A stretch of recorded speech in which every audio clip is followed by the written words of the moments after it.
Et si dans une des équipes de Russie, un joueur déclarait son homosexualité, vous essayeriez d'étouffer l'affaire?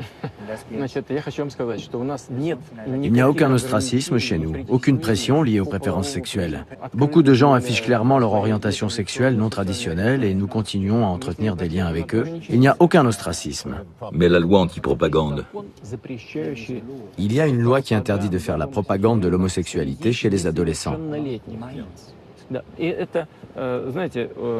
Cette loi est là pour permettre aux enfants de grandir tranquillement, sans subir aucune influence.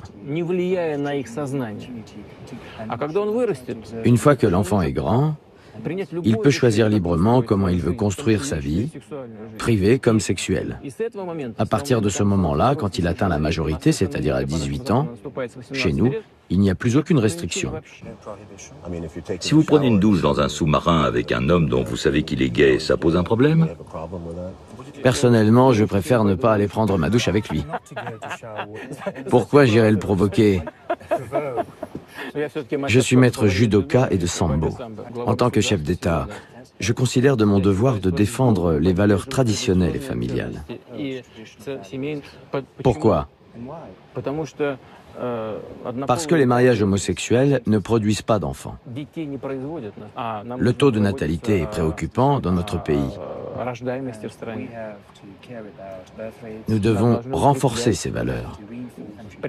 Mais cela ne veut pas dire qu'il faille persécuter qui que ce soit.